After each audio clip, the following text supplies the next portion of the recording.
Hey everybody, this is another content warning. 3 in a row, which means I think I get a prize. The prize is no ad money. Oh god. Anyways, this is a video on a very important topic.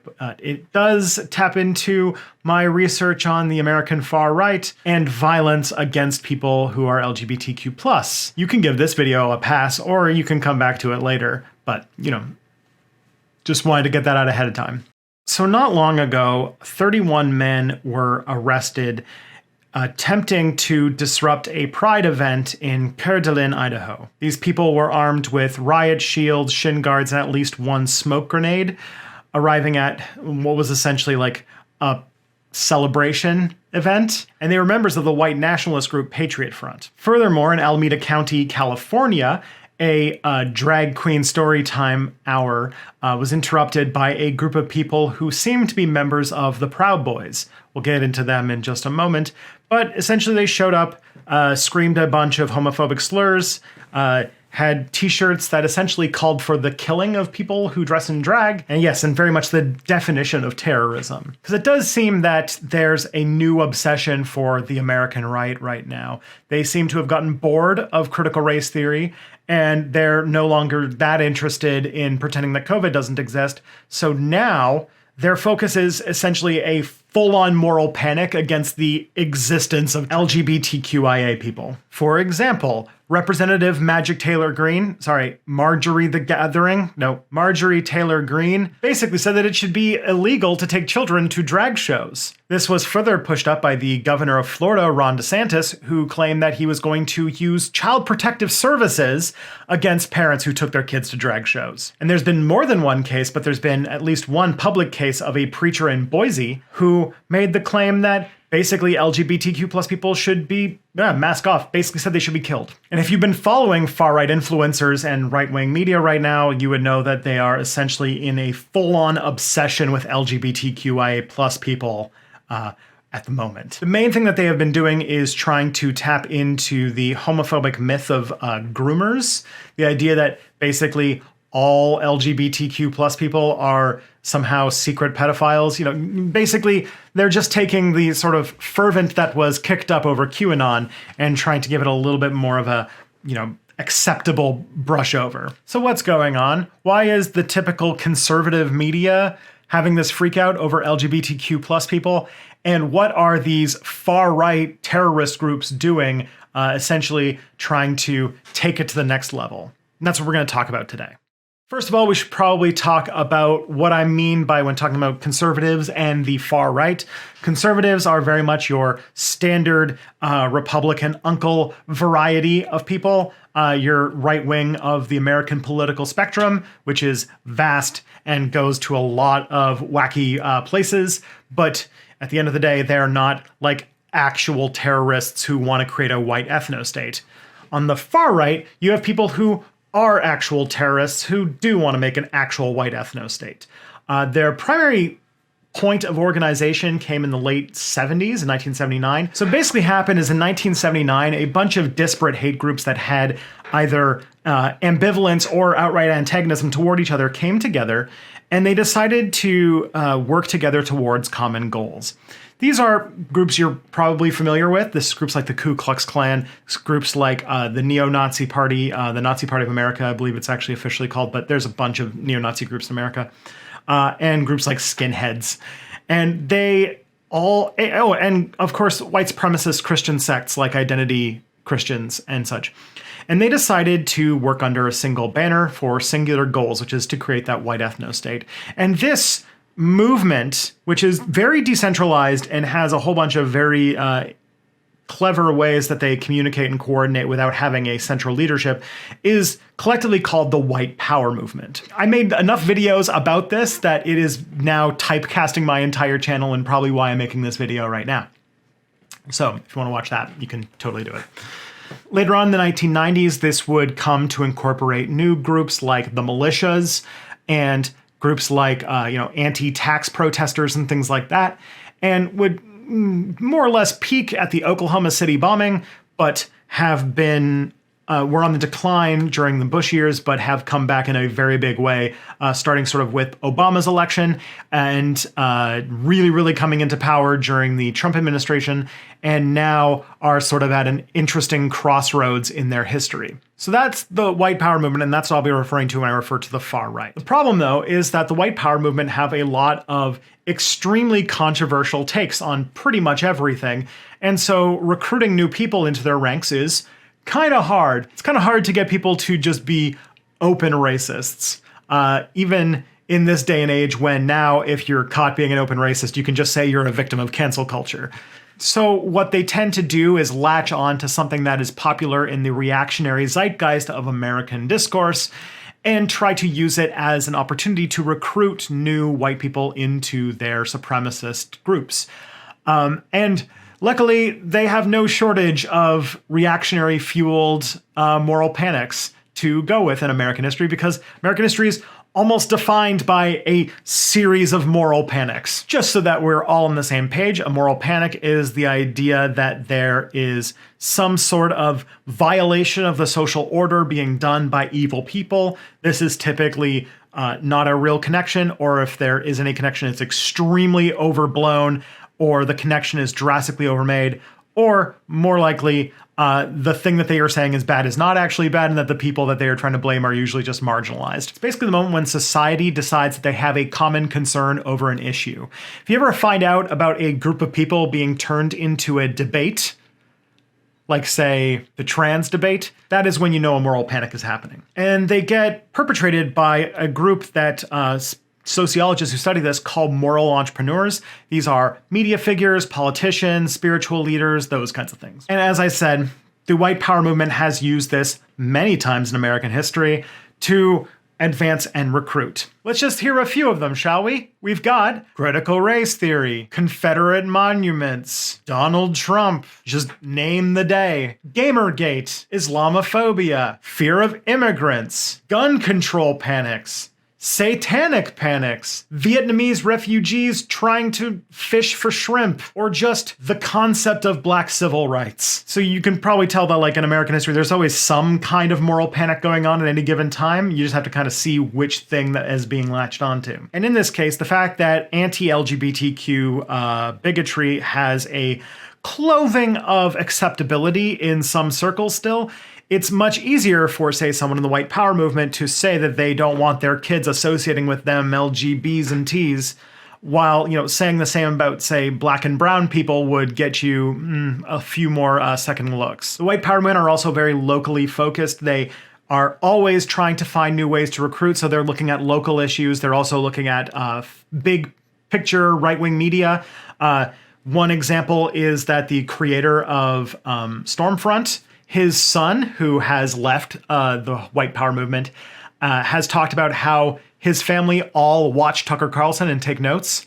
But basically, these groups around the country keep track of what's going on in right-wing media, figure out what people are panicking about, as well as following what's going on and what kind of freakouts are happening in their local community. And they use both to try and recruit. And so turning people into a debate opens a window for them to have conversations about the dehumanizing of people, which they can then expand into further areas. And they are always on the look for a new open window. And so what's going on lately is that this panic over LGBTQ plus people just existing in public has given them a big old bay window for them to open up and check out. Mostly because the Republicans have decided that they are going to use anti-LGBTQ rhetoric as part of their election platform to further cement their complete domination of Congress that's going to happen this November. And they will always focus on people who are marginalized. There's a reason why their attack on LGBTQ plus people are focusing on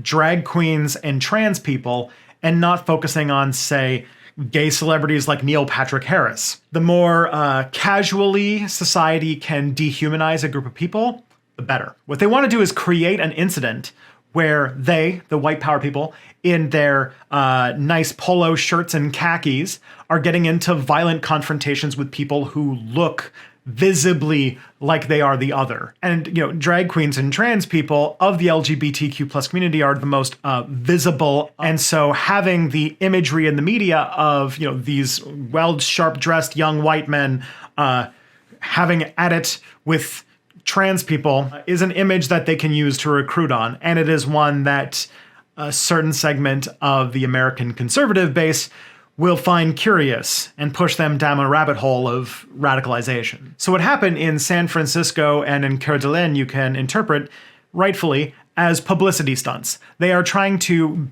create visible incidences where they can show that they are there and that they are resisting the people that the right are currently freaking out about. They're also trying to get more mainstream recognition because they've got quite a lot of repair work to do. This is all sort of like spoilers for a video that I'll be making sometime in the future, but essentially there was a major crisis for the American far right. There was this point where they were getting mainstream acceptance and were pretty much entering fascism into the mainstream of American politics.